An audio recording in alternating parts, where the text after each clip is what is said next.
Halo semuanya, hari ini saya akan melanjutkan tentang kitab-kitab yang akan kita bahas, yaitu sekarang ini ada di Kitab Kidung Agung. Saya juga ingin memberitahukan juga mengapa saya menjelaskan dari kitab Kejadian sampai Wahyu, supaya teman-teman semua bisa belajar bahwa ketika kita membaca Alkitab, itu pasti ada faedahnya. Gitu ya. Kita langsung saja, kita lihat di Kitab Kidung Agung. Kidung Agung ini ditulis oleh Raja Salomo sendiri. Dan ini adalah bisa dikatakan itu adalah album weddingnya Raja Salomo. Jadi ketika Raja Salomo itu masih dekat kepada Tuhan, maka dia itu menuliskan sebuah puisi lah istilahnya, ya. Dan ini untuk istri dia yang pertama, yaitu gadis Sunem itu. Nah, jadi bisa dibilang ini adalah album weddingnya sebelum Salomo itu jatuh ke dalam dosa.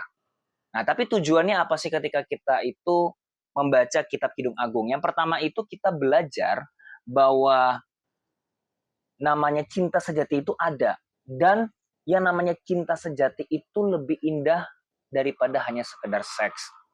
Jadi kalau teman-teman baca di kitab Kidung Agung, mungkin beberapa teman-teman berpikir kok rasanya kitab Kidung Agung ini sangat vulgar sekali ya. Ada yang mengatakan buah dada lah, ada yang mengatakan ini dan itulah.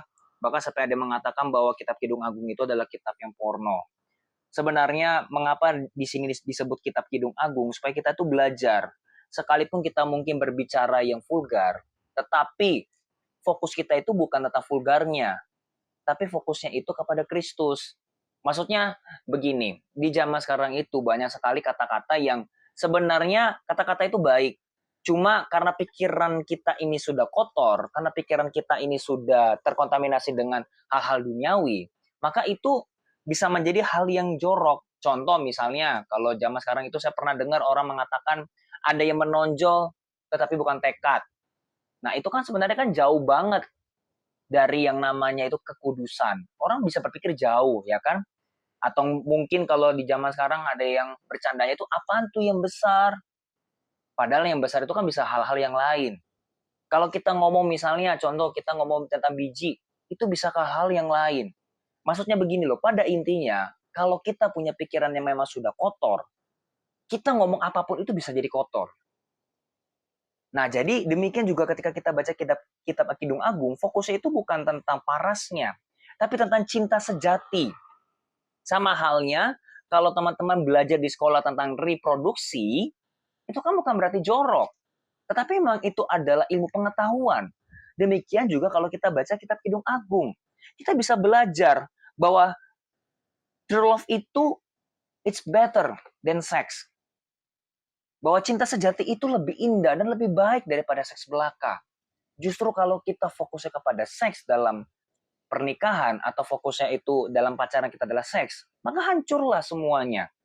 Jadi kalau teman-teman baca kitab Kidung Agung, diajarkan bahwa kita harus bisa menjaga kekudusan dan betapa indahnya pernikahan kudus, yaitu di dalam Kristus itu sendiri.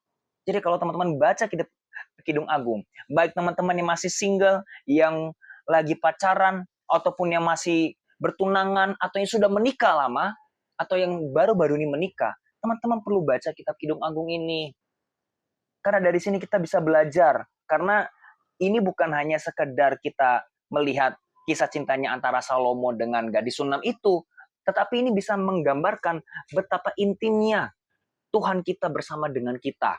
Nah, kalau kita bicara tentang keintiman, itu pasti udah berpikir hal-hal yang berbeda-beda, hal-hal yang aneh-aneh. Kalau kita fokusnya kepada kekudusan, kita mau ngomong yang dianggap dunia vulgar pun, tapi kalau kita pemikiran kita memang kudus, pikiran kita memang nggak kemana-mana, nggak akan terjadi kok. Nggak akan mungkin kita berpikir yang aneh-aneh. Salah satunya ya, kalau kita baca di kitab Kidung Agung 3, ayatnya yang kelima, kusumpahi kamu, putri-putri Yerusalem. Nah, ini adalah ayat yang sering banget kalau teman-teman nanti baca di kitab Kidung Agung, ini sering banget akan teman-teman temui. Demi kijang-kijang atau demi rusa-rusa betina di padang, jangan kamu membangkitkan dan menggerakkan cinta sebelum diingininya. Nah, dari satu ayat ini aja kita bisa belajar bahwa Tuhan mengajarkan kepada kita bahwa yang namanya cinta itu kuat sekali. Bahkan ada ayat yang mengatakan juga di dalam kitab Kidung Agung itu cinta itu kuat seperti maut. Artinya ketika dia sudah bangkit, Artinya kalau teman-teman memang belum waktunya untuk fokus kepada pacaran, jangan pacaran dulu, maksudnya begitu. Janganlah menggerakkan cinta sebelum diingininya.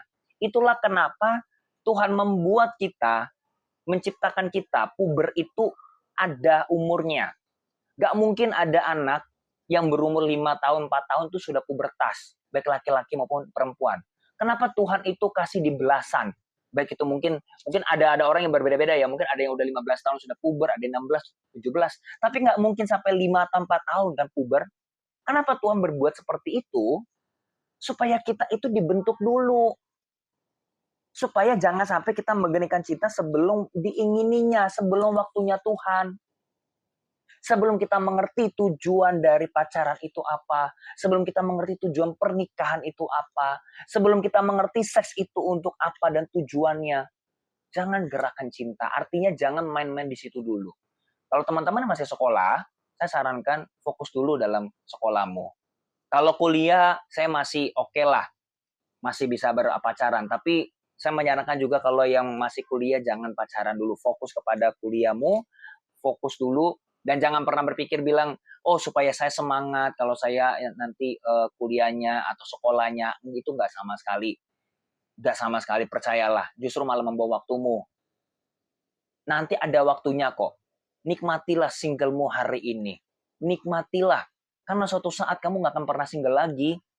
Kamu akan pacaran nanti. Dan nikmatilah masa pacaranmu. Karena suatu saat kamu nggak akan berpacaran lagi. Kamu akan menikah dengan dia. Karena semua itu ada waktunya. Ada waktunya kita makan, ada waktunya kita minum, ada waktu kita tidur, ada waktu kita bangun. Ada waktunya kita single, ada waktunya kita pacaran kok. Apalagi kalau kita menunggu waktunya Tuhan. Jadi jangan sampai kita apa-apa pengen cepet-cepet. Sesuatu yang berharga itu dipersiapkan itu lama. Demikian juga pernikahan kan. Gak mungkin ada orang bikin pernikahan baru jatuh cinta, besok langsung nikah. Kalaupun ada, saya yakin gak akan bertahan lama lah. Kalau baru sehari atau baru seminggu ketemu langsung menikah, itu biasanya sih ya, kalau teman-teman boleh cek sendiri, biasanya nggak bertahan lama. Kenapa? Karena dasarnya belum kuat. Itulah kenapa ada banyak sekali orang gonta-ganti pasangan. Apalagi orang mengatakan bahwa pacaran itu kita coba-coba dulu. Pacaran itu bukan coba-coba. Kalau kita mau mencoba, cobalah buat berdoa. Pacaran tuh jangan dicoba-coba. Nah, kitab Kidung Agung itu mengajarkan kepada kita. Saya ada menjelaskan per pasal, jadi teman-teman mungkin bisa lihat di YouTube-nya saya itu seri pengajaran kitab Kidung Agung dari pasal 1 sampai ke pasalnya yang ke-8. Jadi teman-teman bisa melihat dan saya tuh menjelaskan secara detail, mungkin nggak per ayat semua, karena kalau per ayat itu tidak akan cukup waktunya, tapi setidaknya kalau teman-teman baca atau teman-teman tonton di situ detailnya seperti apa, teman-teman bisa mendapatkan hikmat yang luar biasa di situ. Tapi untuk yang video ini mungkin ringkasannya saja, ya. Dan dari sini kita bisa belajar, cinta sejati itu penting, makanya fokuslah dulu kepada Kristus. Kalau kita punya fokus kita kepada Tuhan Yesus dulu, sudah pastilah kita tidak akan salah jalan. Kalaupun kita merasa bahwa kita ini salah jalan, Tuhan akan perbaiki. Itulah enaknya kalau kita itu berjalan dengan Tuhan. Makanya jangan apa-apa langsung pacaran, apa-apa jangan langsung berbuat seks, apa-apa langsung kita berpikiran kotor. Enggak kok.